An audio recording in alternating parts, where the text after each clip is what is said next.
Hello बच्चों, आज हम अल्कोहल, फिनोल और ईथर चैप्टर का कुछ इम्पोर्टेंट क्वेश्चंस के थ्रू रिवीजन करेंगे।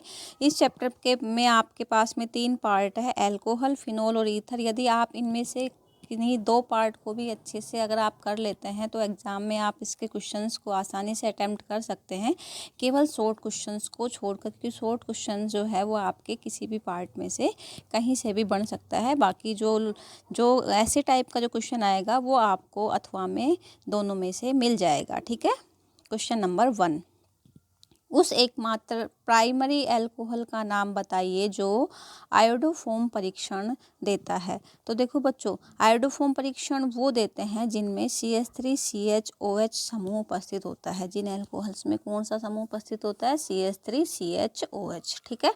हम यहाँ बात कर रहे हैं प्राइमरी अल्कोहल की। प्राइमरी अल्कोहल में क्या होगा? जो OH होगा आपका 1 डिग्री कार्बन के ऊपर उपस्थित होगा। ठीक है। तो प्राइमरी अल्कोहल में जो एथेनॉल होता है CH3CH2OH, ठीक है, इसमें यही समूह है CH3CHOH। तो केवल एथेनॉल ही है जो आयोडोफोम परीक्षण देता है। प्राइमरी, सेकेंडरी और टर्सरी अल्कोहल की एसिडिटी का ऑर्डर लिखिए। क्वेश्चन नंबर 2 है आपका, एसिडिटी का ऑर्डर आपको लिखना है।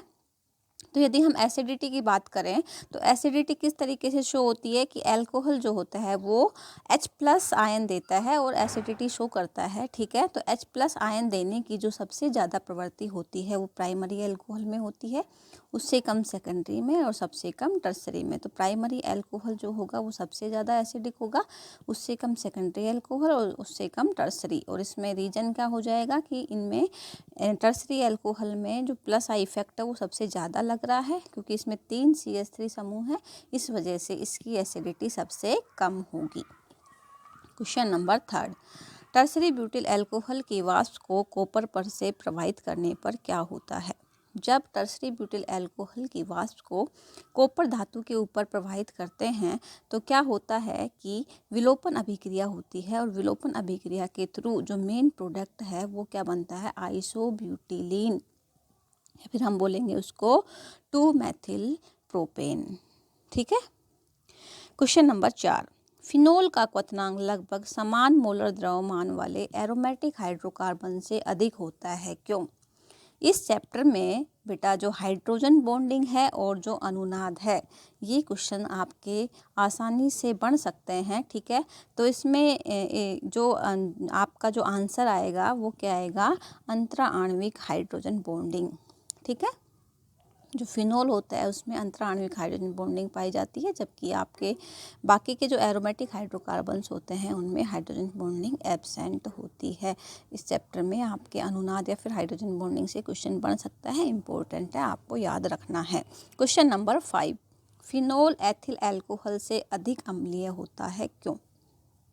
बेटा फिनोल में जो आपका OH समूह है वो H+ आयन दे करके फिनोक्साइड आयन का निर्माण करता है, और ये जो फिनोक्साइड आयन है इसमें अनुनाद पाया जाता है। तो अनुनाद की वजह से फिनोक्साइड आयन जो होता है वो आपका स्थायी हो जाता है, जबकि एथिल अल्कोहल में H+ आयन देने के पश्चात में एल्कोक्साइड आयन बनता है, और एल्कोक्साइड आयन में अनुनाद एब्सेंट होता है। इस वजह से फिनोल जो होता है वो एथिल अल्कोहल से अधिक एसिडिक होता है। क्वेश्चन नंबर 6, एथेनॉल को एथिलीन में कैसे कन्वर्ट करेंगे? एथेनॉल को एथिलीन में कैसे कन्वर्ट करेंगे? H2O इसमें बाहर निकलेगा। जब आप एथेनॉल की रिएक्शन कंसनट्रेट H2SO4 के साथ में 433 से 443 केल्विन टेम्परेचर तक आप करवाओगे तो क्या होगा कि H2O बाहर निकल जाएगा और विलोपन अभिक्रिया हो जाएगी, और क्या बनेगा? एथिलीन, या फिर मैं कहूँ एथीन का निर्माण हो जाएगा। क्वेश्चन नंबर 7, पर क्लोरो डाई एथिल ईथर की संरचना बनाइए। हालांकि पेपर में नहीं आएगी, फिर भी अगर आपसे बात करें पर क्लोरो डाई एथिल ईथर अगर देखें तो इसका फॉर्मूला होता है CCl3 CCl2 O CCl2 CCl3। ठीक है। डाई एथिल ईथर जो है आपका, उसके जितने भी हाइड्रोजन है सबको क्लोरीन के साथ में रिप्लेस करना है। क्वेश्चन नंबर 8, ल्यूकास अभिकर्मक का संगठन लिखिए। एग्जाम्पल सॉरी क्या नाम, इसका आंसर जो आएगा ल्यूकास अभिकर्मक जो होता है वो होता है निर्जल ZnCl2 plus concentrate HCl। Question number 9, phenol carboxylic acid और अल्कोहल की अम्लीयता का क्रम। तो देखिए बेटा, जो कार्बोक्सिलिक एसिड होंगे उनकी एसिडिटी तो सबसे ज़्यादा होगी क्योंकि वो खुद है ही अम्ल, ठीक है। जबकि फिनोल और अल्कोहल की अगर बात करें तो मैंने अभी आपको बताया था कि फिनोल जो होता है वो H+ आयन देने के पश्चात फुनोक्साइड आयन का निर्माण करता है जिसमें अनुनाद पाया जाता है, और सिंपल जो अल्कोहल होता है उसमें ऐसा नहीं होता है। तो अगर एसिडिटी की बात करें तो सबसे ज़्यादा तो आपके एसिड ही होंगे, जैसे कार्बोक्सिलिक एसिड, उससे कम फिनोल और सबसे कम alcohol. Question number 10, sodium phenoxide को CO2 के साथ कितने टेम्परेचर पर, 400 केल्विन टेम्परेचर पर गर्म करने पर बनने वाले प्रोडक्ट का नाम लिखिए और अभिक्रिया का नाम लिखिए। सोडियम फिनोक्साइड की रिएक्शन CO2 के साथ में 400 केल्विन टेम्परेचर के ऊपर 4 से 7 एटमॉस्फेयर दाब के ऊपर, ये जो नेम रिएक्शन है वो है आपकी कोल्बे अभिक्रिया। और इस अभिक्रिया में क्या बनता है, सैलिसिलिक एसिड। सैलिसिलिक एसिड में क्या होता है, आपका जो फिनोल होता है उसकी ऑर्थो पोजीशन के ऊपर COOH समूह लगा होता है, जिसको हम लोग क्या बोलते हैं, salicylic acid. Question number 11, natalite क्या है। नेटेलाइट जो है एक आपका जो ज्वलनशील पदार्थ है जिसको पेट्रोल के स्थान पर उपयोग में लाया जाता है, और ये अल्कोहल और ईथर का मिश्रण होता है जो ईंधन के रूप में काम में आता है। क्वेश्चन नंबर 12, निम्न अभिक्रियाओं में बनने वाले उत्पाद का नाम लिखिए। क्वेश्चन 1 नंबर पे है, जब फिनोल की रिएक्शन ब्रोमीन जल के आधिक्य में करवाते हैं, यदि आधिक्य में करवाते हैं तो बनेगा 2,4,6 ट्राई ब्रोमोफिनोल। और यदि फिनोल की अभिक्रिया Br2 और कार्बन डाइसल्फाइड की उपस्थिति में करवाएंगे, आधिक्य में नहीं करवाना है, 278 केल्विन टेम्परेचर के ऊपर, तो फिर हमें मिलेगा या तो ऑर्थोब्रोमोफिनोल या फिर पैराब्रोमोफिनोल। तो ये आपके दे रखा है 4 ब्रोमोफिनोल या फिर 2 ब्रोमोफिनोल। तो आधिक्य में 2,4,6 डाइब्रोमोफिनोल, और यदि Br2 की रिएक्शन CH2 के साथ में यदि आप करवाओगे तो फिर आपको मिलेगा ऑर्थो या फिर पैराब्रोमोफिनोल। क्वेश्चन नंबर 13, ल्यूकास अभिकर्मक, अभी मैंने बताया था क्या होता है, निर्जल ZnCl2 प्लस कंसनट्रेट HCl, ठीक है। इस अभिकर्मक की रिएक्शन प्राइमरी, सेकेंडरी और टर्सरी अल्कोहल से कैसे करेगा ये, ठीक है। तो इसका आंसर आएगा कि टर्सरी अल्कोहल से जो ल्यूकास अभिकर्मक होता है वह तुरंत रिएक्शन कर लेता है और टर्बिडिटी शो होती है, जबकि सेकेंडरी अल्कोहल से टर्बिडिटी शो होने में लगभग 5 मिनट का समय लगता है, जबकि प्राइमरी अल्कोहल के साथ में जो ल्यूकास अभिकर्मक है वो सिंपल कमरे के टेम्परेचर पर रिएक्शन ही नहीं करता है, बहुत स्लो रिएक्शन होती है। क्वेश्चन नंबर 14, फिनोल से पैराहाइड्रोक्सी बेंजल्डिहाइड कैसे प्राप्त करेंगे। इसका आंसर है, ये जो रिएक्शन है फिनोल से पैराहाइड्रोक्सी बेंजल्डिहाइड जो है, ठीक है, ये रिएक्शन है आपकी गाटरमान अभिक्रिया और राइमर-टीमान अभिक्रिया, दोनों अभिक्रियाओं से आप इसको प्राप्त कर सकते हैं, ठीक है। तो यहाँ आपको दे रखी है गाटरमान अभिक्रिया। गाटरमान अभिक्रिया में क्या होगा, सबसे पहले हाइड्रोजन साइनाइड की रिएक्शन HCl के साथ में करवाएंगे ZnCl2 की उपस्थिति में, ठीक है। तो आपको ये मिलेगा जो आपका है ये इमीन क्लोराइड, ठीक है। ये इमीन क्लोराइड जो है वो फिनोल के साथ में रिएक्शन करके एक यौगोत्पाद बनाएगा जो आपको ये दे रखा है, ठीक है। और अब ये जो यौगोत्पाद आपका बना, ठीक है, इसका यदि हम लोग हाइड्रोलाइसिस करवा देंगे तो फिर हमें मिलेगा पैराहाइड्रोक्सी बेंजल्डिहाइड। फिनोल की पैरा पोजीशन के ऊपर यदि CHO समूह जुड़ा हुआ हो तो उसको हम लोग बोलते हैं पैराहाइड्रोक्सी बेंजल्डिहाइड, ठीक है। क्वेश्चन नंबर 15, एस्टरीकरण के प्रति अल्कोहल की सुगमता का क्रम लिखिए। सबसे ज़्यादा एस्टरीकरण कौन से अल्कोहल शो करेंगे। तो प्राइमरी अल्कोहल जो होंगे उनमें वो एस्टर का निर्माण तेज़ी से करेंगे, उससे कम सेकेंडरी अल्कोहल और सबसे कम टर्सरी अल्कोहल। क्यों, क्योंकि जब एस्टरीकरण की अभिक्रिया होती है तो क्या होता है, जो आपका अल्कोहल है वो एसिड के साथ में रिएक्शन करता है और एस्टर का निर्माण करता है। तो जो आप यहाँ आपके H2O बाहर निकलता है, तो H2O कैसे बाहर निकलेगा, यहाँ अल्कोहल का H+ और आपका जो एसिड है उसका OH- आपस में रिएक्शन करके H2O के रूप में बाहर निकल जाते हैं, और आपके जो निर्माण होता है वो किसका होता है, एस्टर का निर्माण होता है। तो यहाँ अगर H+ की बात करें, H+ सबसे तेज़ी से आपका प्राइमरी अल्कोहल देता है, उससे कम सेकेंडरी अल्कोहल देता है और सबसे कम टर्सरी अल्कोहल देता है, ठीक है। तो जो एस्टरीकरण के प्रति जो सुगमता का ऑर्डर जो होगा वो भी क्या हो जाएगा, प्राइमरी अल्कोहल सबसे ज़्यादा, उससे कम सेकेंडरी और सबसे कम tertiary. Question number 16, diethyl ether का IUPAC नाम। डाई एथिल ईथर होता है ऑक्सीजन के दोनों साइड में एथिल समूह अगर लगा होगा, और यदि उसका IUPAC नाम लिखेंगे तो हम लोग क्या करते हैं, सबसे पहले जो एक साइड का जो कार्बन की श्रृंखला है उसको श्रृंखला के रूप में चयनित कर लेंगे, और दूसरे साइड में जो है उसको ऑक्सीजन के साथ में अटैच मान लेंगे। तो जब नाम लिखेंगे तो 1 2, एक साइड में 1 2 कार्बन जिस ऑक्सीजन जिस कार्बन से ऑक्सीजन जुड़ा हुआ उसको 1 और 2, और दूसरी साइड में कंप्लीट को ऑक्सीजन के साथ में अटैच मानते हुए एथोक्सी बोलेंगे, तो नाम हो जाएगा इसका एथोक्सी एथेन। इम्पोर्टेंट है, आपके हाफ ईयरली एग्जाम में भी आया हुआ क्वेश्चन है, और आपके ईयरली में भी जो आपके ईथर है उनकी IUPAC नाम पूछ सकते हैं। क्वेश्चन नंबर 17, हाइड्रोबोरीकरण ऑक्सीकरण अभिक्रिया से प्रोपेन 1 ओल कैसे प्राप्त करेंगे। प्रोपेन 1 ओल को प्राप्त करने के लिए हमें प्रोपीन की रिएक्शन करवानी है बोरोन हाइड्राइड के साथ में, BH3 के साथ में, ठीक है। तो हम 3 मॉलिक्यूल आपके प्रोपीन के लेंगे, ठीक है, और उनकी रिएक्शन जब बोरोन हाइड्राइड के साथ में करवाएंगे तो हमें सबसे पहले मिलेगा tri N propyl borane. Borane के जो बोरेन हाइड्राइड है उसके तीनों के तीनों हाइड्रोजन को आपको प्रोपिल समूह से प्रतिस्थापित करना है, ठीक है। उसके बाद में इसका हम लोग करवा देंगे हाइड्रोलाइसिस क्षारीय माध्यम में, तो हमें मिलेगा प्रोपेन 1 ओल। निम्न अभिक्रियाओं के लिए अभिकर्मक का नाम लिखिए। पहली रिएक्शन है प्राइमरी अल्कोहल का कार्बोक्सिलिक एसिड में ऑक्सीकरण, ठीक है। प्राइमरी अल्कोहल का कार्बोक्सिलिक एसिड में क्या करवा रहे हैं, ऑक्सीकरण करवा रहे हैं। तो ऑक्सीकारक जो आप लेंगे वो लेंगे प्रबल ऑक्सीकारक, और प्रबल ऑक्सीकारक कौन सा होता है आपका, अम्लीय या क्षारीय KMnO4, ठीक है। सेकंड आप लोग करवा रहे हो प्राइमरी अल्कोहल का एल्डिहाइड में ऑक्सीकरण।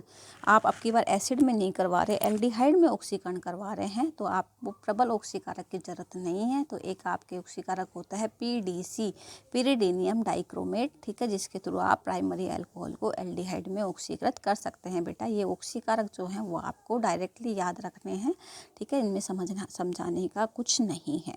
Question number 19, very very very important, Williamson ether संश्लेषण। ईथर में जो आने लायक जो रिएक्शन है वो दो या तीन ही है। उसमें पहली रिएक्शन है विलियमसन ईथर संश्लेषण, ठीक है। तो इसमें आपको दे रखा है 2-मेथिल 2-मेथोक्सी प्रोपेन, ठीक है।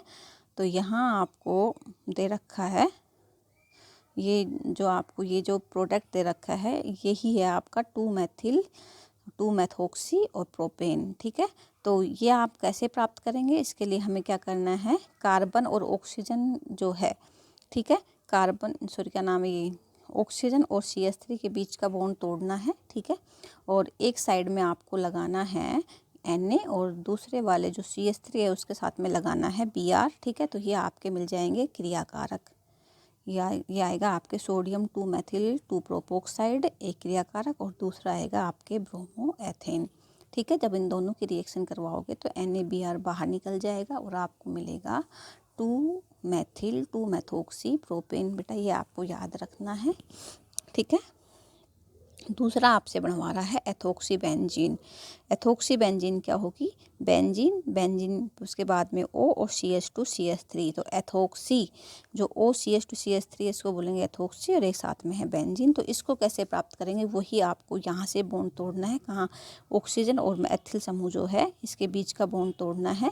CH3 CH2 के साथ में जोड़ना है आपको Br को, मतलब एल्किल हैलाइड जो होते हैं वो रिएक्शन करते हैं आपके सोडियम एल्कोक्साइड के साथ में या फिर सोडियम फिनोक्साइड के साथ में, ठीक है। तो यहाँ सोडियम फिनोक्साइड जो आपका है ये हो जाएगा O-Na+, और ये आपका एल्किल एथिल ब्रोमाइड है। जब इन दोनों की रिएक्शन आप करवाओगे तो आपको मिलेगा एथोक्सी बेंजीन, ठीक है। विलियमसन ईथर संश्लेषण इंपॉर्टेंट है बेटा। किसकी रिएक्शन किसके साथ में करवाएंगे, सोडियम एल्कोक्साइड की रिएक्शन एल्किल हैलाइड के साथ में आप जब करवाओगे तो आपको जो आपके फिनोक्साइड वगैरह है वो प्राप्त हो जाएंगे, ठीक है। इंपॉर्टेंट रिएक्शन है, आपको याद रखनी है। क्वेश्चन नंबर 20, एथेनॉल के निर्जलीकरण से एथीन बनाने की क्रियाविधि लिखिए। एथेनॉल का निर्जलीकरण, एथेनॉल होता है आपका CH3 CH2OH, ठीक है। इससे हमें बनाना है एथीन। तो कैसे बनाएंगे, सबसे पहले हम इसकी रिएक्शन एथेनॉल की रिएक्शन H2SO4 के साथ में करवाएंगे। जब H2SO4 के साथ में एथीन की रिएक्शन करवाएंगे तो आपके बनेगा ऑक्सोनियम लवण, इसको बोलते हैं CH3CH2। यदि ऑक्सीजन के साथ में H+ जुड़ जाए तो ये ऑक्सीजन के साथ में जब H+ जुड़ जाएगा तो ये CH3CH2O+HH, ये जो है इसको हम लोग बोलेंगे ऑक्सीनियम लवण, ठीक है। सेकंड स्टेप में क्या होगा, ये जो ऑक्सोनियम लवण जो है इससे H2O तुरंत बाहर निकल जाएगा, क्योंकि ऑक्सीजन के ऊपर जैसे ही धनावेश आएगा इसके पास इलेक्ट्रॉन्स की कमी हो जाएगी, तो ये CH2 से इलेक्ट्रॉन को खींचकर H2O के रूप में बाहर निकल जाएगा। आपको मिलेगा कार्ब कटायन CH3CH2+, ठीक है। अगले स्टेप में क्या होगा, ये जो CH3CH2+ है, ठीक है, जो आपका CH2+ है ये CH3 के एक हाइड्रोजन को H+ के रूप में बाहर निकाल देगा और डबल बॉन्ड का निर्माण कर लेगा। किसका निर्माण हो जाएगा, एथीन का। थर्ड स्टेप में प्रोटॉन H+ निष्कासित हो जाएगा, ठीक है, और क्या बन जाएगी, एथीन। तो इस तरीके से हम लोग ईथर से एथीन का निर्माण भी कर सकते हैं। ये है निर्जलीकरण अभिक्रिया, इम्पोर्टेंट है, ये भी पूछ सकते हैं पेपर में। विलियमसन ईथर संश्लेषण और एक आपके ईथर का निर्जलीकरण, सॉरी क्या नाम है, एथेनॉल का या फिर आपके जो अल्कोहल है उनका निर्जलीकरण। क्वेश्चन नंबर 21, फिनोल से बेंजीन किस प्रकार प्राप्त कर सकते हैं। Very very very important, half yearly exam में आया हुआ क्वेश्चन है। फिनोल से बेंजीन को कैसे प्राप्त करेंगे, यदि फिनोल की रिएक्शन जिंक डस्ट के साथ में करवा देंगे, यदि उसको हीट कर देंगे तो आपके जिंक ऑक्साइड बाहर निकल जाएगा, ठीक है, और आपको मिलेगी बेंजीन। क्वेश्चन नंबर 22, फिनोल वायु के संपर्क में आने पर गुलाबी रंग देता है, क्यों। एक नंबर में आ सकता है, सीधे सीधे आपको याद रखना है कि वायु की प्रेजेंस में फिनोल का ऑक्सीडेशन हो जाएगा और ऑक्सीडेशन होकर के ये पैराबेंजोक्विनोन में ऑक्सीकृत हो जाएगा, ठीक है। तो इस वजह से ये पैराबेंजोक्विनोन है ये गुलाबी रंग का होता है, इस वजह से ये कैसा देगा, गुलाबी कलर देगा वायु के संपर्क में आने पर। क्वेश्चन नंबर 23, मेथेनॉल से एथेनॉल कैसे प्राप्त करेंगे। हमें मेथेनॉल से एथेनॉल मतलब एक कार्बन ज़्यादा आपको प्राप्त करना है, ठीक है। ये आपके मतलब कार्बन आपको जो आपके एल्किल समूह है उससे उसको मतलब बढ़ाने वाली जो रिएक्शन है वो है। तो सबसे पहले हम लोग करवाएंगे अल्कोहल की रिएक्शन PCl3 के साथ में, ठीक है। जब PCl3 के साथ में अल्कोहल की रिएक्शन करवाओगे तो आपको मिलेंगे एल्किल हैलाइड, मतलब ये आपको दिखाई दे रहा है मैथिल क्लोराइड, ठीक है। इस मैथिल क्लोराइड की रिएक्शन आप लोग करवाएंगे पोटेशियम साइनाइड के साथ में, प्रतिस्थापन अभिक्रिया हो जाएगी, Cl का प्रतिस्थापन Cn के साथ में हो जाएगा, KCl बाहर निकल जाएगा, आपको मिलेगा CH3Cn, ठीक है। अब ये जो CH3Cn है इसका हम लोग करवा देंगे अपचयन, और अपचायक के रूप में हम लोग यहाँ काम में लेंगे NaC2H5OH। इस रिएक्शन को हम नाम देते हैं बोब्लांक अपचयन या फिर यहाँ बोलते हैं मेंडियस अभिक्रिया, ठीक है। तो NaC2H5OH अपचायक की उपस्थिति में हम लोग साइनाइड का अपचयन जब करवाएंगे तो हमें मिलेगी एमीन, और जो एमीन है वो प्राप्त होगी CH3CH2NH2, ठीक है। अब इस जो एमीन है इसकी रिएक्शन हम लोग करवा देंगे HNO2 के साथ में, ठीक है। HNO2 के साथ में नाइट्रस एसिड के साथ में जब रिएक्शन करवाएंगे तो हमें मिलेगा अल्कोहल CH3CH2OH एथेनॉल। तो मेथेनॉल से हमें क्या प्राप्त हो गया, एथेनॉल, इंपॉर्टेंट अभिक्रिया है, ठीक है। क्वेश्चन नंबर 24, अल्कोहल के विकृतीकरण को समझाइए। मीन्स है नहीं, पेपर अपने सिलेबस में नहीं है, ठीक है। यदि एथेनॉल की रिएक्शन हम कॉपर सल्फेट के साथ में करवा दें तो इसकी जो स्ट्रक्चर है वो बिगड़ जाती है, इसी को हम लोग बोलते हैं विकृतीकरण। क्वेश्चन नंबर 25, फिनोल की कंसनट्रेट एवं डाइल्यूट HNO3 के साथ में रिएक्शन लिखिए।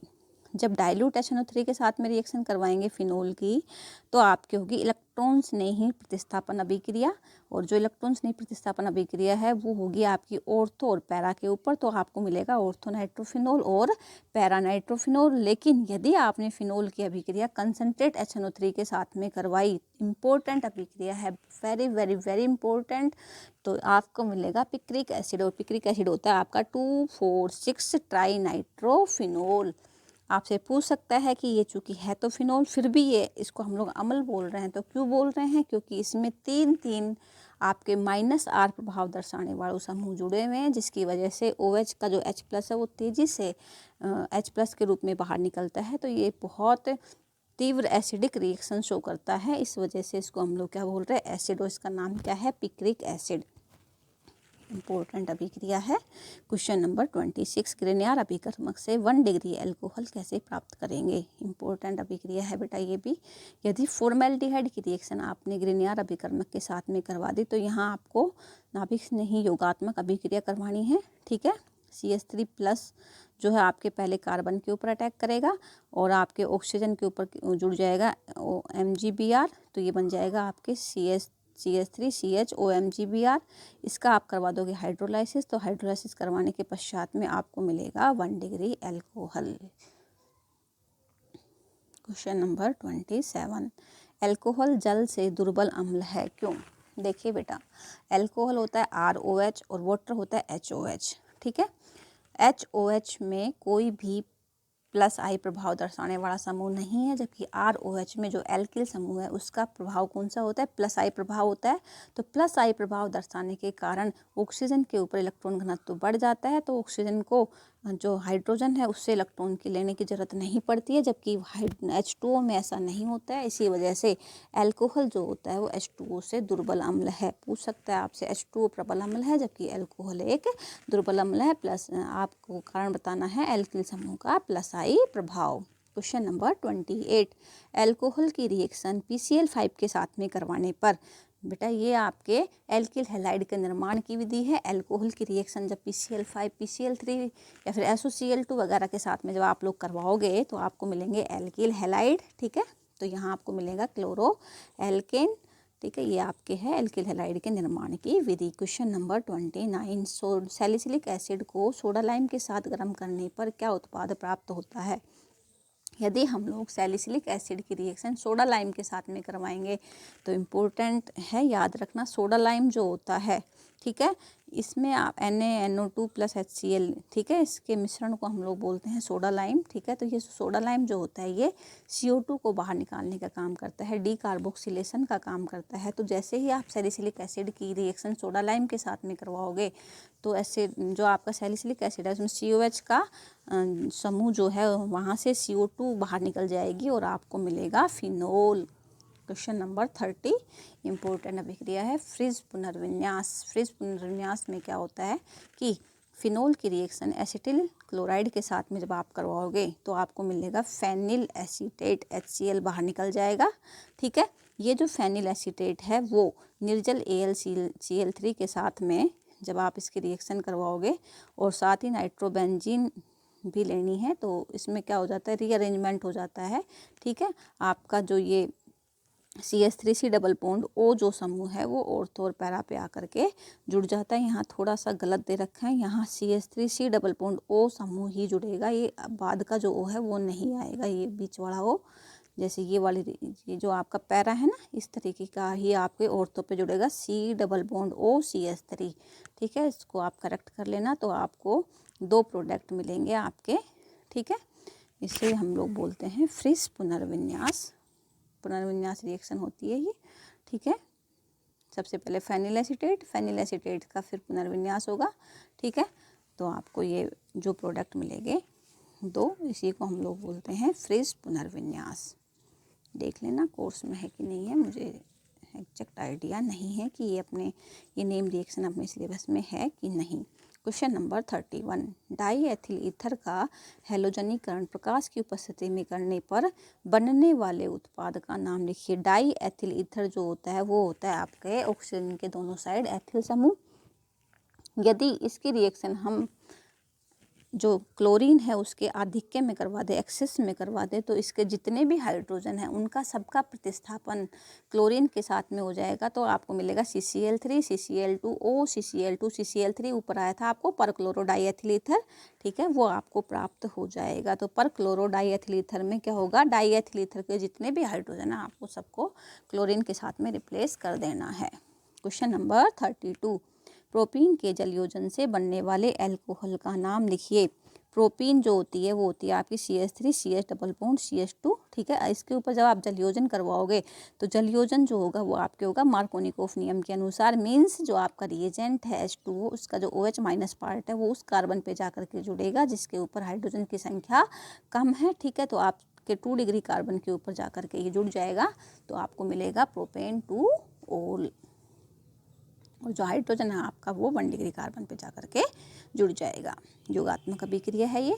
Question number 33 very very very important, Bouveault Blanc अपचयन। ठीक है, बुओ-ब्लांक अपचयन में क्या होगा कि हमें करवाना है पहले तो अपचयन, तो एल्डिहाइड या कीटोन या फिर एस्टर का अपचयन एल्कोहल में करवाएंगे हम लोग। ठीक है, और जब इनका अपचयन करवाएंगे तो अपचायक के रूप में जो काम में लेंगे वो लेंगे सोडियम Na(C2H5OH). ठीक है, तो ये जो आपका अपचायक है Na(C2H5OH), इसकी उपस्थिति में यदि आपका अपचयन हो रहा है एल्डिहाइड या कीटोन का, तो ये जो नेम रिएक्शन है वो कहलाएगी बुओ-ब्लांक अपचयन।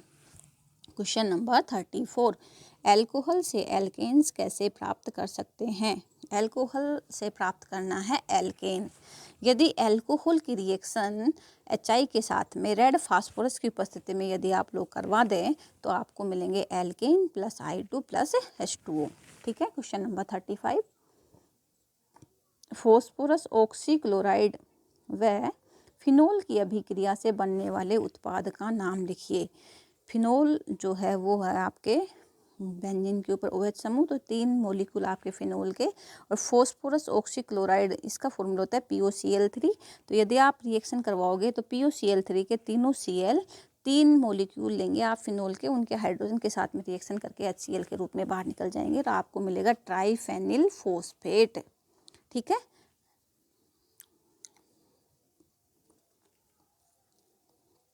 क्वेश्चन नंबर 36 डफ अभिक्रिया से प्राप्त उत्पाद का नाम लिखिए। फिनोल की रिएक्शन यदि यूरोट्रोपिन के साथ में दुर्बल एसिडिक मीडियम में यदि हम लोग करवा दें तो हमें सैलिसिल एल्डिहाइड प्राप्त होगा, इसी को हम लोग बोलते हैं डफ अभिक्रिया। सैलिसिल एल्डिहाइड का फॉर्मूला होता है फिनोल के ऊपर यदि ऑर्थो पोजीशन के ऊपर CHO जोड़ दे तो उसको हम लोग बोलते हैं सैलिसिल एल्डिहाइड। क्वेश्चन नंबर 37 यदि फिनोक्साइड की अभिक्रिया सोडियम फिनोक्साइड होगा आपके, यदि फिनोल के H+ को Na से रिप्लेस कर दें, मतलब आपकी बेंजीन उसके ऊपर ONA समूह अगर जुड़ा हुआ हो तो उसको हम सोडियम फिनोक्साइड बोलेंगे, और यदि उसकी रिएक्शन CO2 के साथ में करवाएंगे तो प्राप्त उत्पाद का अम्लीकरण करते हैं। यदि इसकी रिएक्शन आप CO2 के साथ में करवाओगे, ठीक है, तो आपको मिलेगा फिनोक्साइड जो आयन है उसके ऑर्थो पोजीशन के ऊपर COONA। ठीक है, और जब आप इसका एसिडीकरण करवाओगे, अम्लीकरण करवाओगे, तो आपको मिलेगा जो Na है वो H+ से रिप्लेस हो जाएगा, तो मिलेगा सैलिसिलिक एसिड। इस रिएक्शन का नाम है कोल्बे अभिक्रिया। क्वेश्चन नंबर 38 फिनोल की एसीटोन के साथ संघनन अभिक्रिया से बने उत्पाद का नाम लिखिए। फिनोल की रिएक्शन यदि हम लोग एसीटोन के साथ में करवाएंगे तो कंडेंसेशन रिएक्शन जो होगी और इसका जो उत्पाद बनेगा उसको हम लोग बोलेंगे बिसफिनोल A। क्वेश्चन नंबर 39 IUPAC आप नेम लिखना है आपको। सबसे पहले दे रखा है CH2 double bond CH CH2OH, तो यहाँ डबल बॉन्ड और क्रियात्मक समूह में से क्रियात्मक समूह को प्रायोरिटी देंगे, तो नंबरिंग आपके जहाँ OH जुड़ा हुआ है उस कार्बन से करेंगे 1 2 3, तो इसका नाम है वो हो जाएगा प्रोप 2 in 1 ऑल, और सेकंड का नाम हो जाएगा, चूँकि आपके पास में 3 क्रियात्मक समूह जुड़े हुए हैं तो आपको नंबरिंग से कहीं से भी करो। ठीक है, दोनों साइड से कर सकते हो नंबरिंग, और 3 कार्बन है चूँकि, तो इसमें नाम हो जाएगा propane 1 2 3 triol. Question number 40 secondary butyl alcohol एवं मैथिल एन प्रोफिल ईथर का IUPAC नाम एवं संरचना सूत्र लिखिए। क्वेश्चन जो आपका पहला नंबर का जो है वो है secondary butyl alcohol. Secondary butyl alcohol क्या होता है कि जिस कार्बन से OH समूह जुड़ा होता है उसके दोनों साइड में यदि मैथिल और एथिल समूह जुड़ा होगा तो उसको बोलेंगे सेकेंडरी ब्यूटिल अल्कोहल। उसका IUPAC नाम आपके होगा ब्यूटेन टू ऑल, और आपका जो दूसरा है मैथिल एन प्रोपिल ईथर, तो मैथिल एन प्रोपिल ईथर में क्या होगा, ऑक्सीजन के एक साइड में मैथिल समूह जुड़ा होगा और दूसरी साइड में प्रोपिल समूह जुड़ा होगा, तो इसका नाम हो जाएगा 1-मेथॉक्सी प्रोपेन। क्वेश्चन नंबर 41 क्या होता है जब फिनोल कंसनट्रेट H2SO4 की उपस्थिति में थैलिक एनहाइड्राइड से अभिक्रिया करता है। तो यदि फिनोल की रिएक्शन हम कंसनट्रेट H2SO4 की उपस्थिति में थैलिक एनहाइड्राइड से करवाते हैं तो हमारे पास में फिनोफ्थेलिन प्राप्त होता है। क्वेश्चन नंबर 42 परिशोधित स्पिरिट में अल्कोहल का परसेंटेज कितना होता है। ये सीधे सीधे क्वेश्चन है, डायरेक्ट इसका आंसर आएगा 95.6% एथेनॉल। ठीक है, और बाकी का जो बचा हुआ शेष 4.4% है वो वाटर होगा। क्वेश्चन नंबर 43 परिशुद्ध अल्कोहल क्या है। 100% जो प्योर अल्कोहल है उसी को हम लोग बोलते हैं परिशुद्ध अल्कोहल। तो ये था हमारा अल्कोहल फिनोल ईथर चैप्टर। धन्यवाद।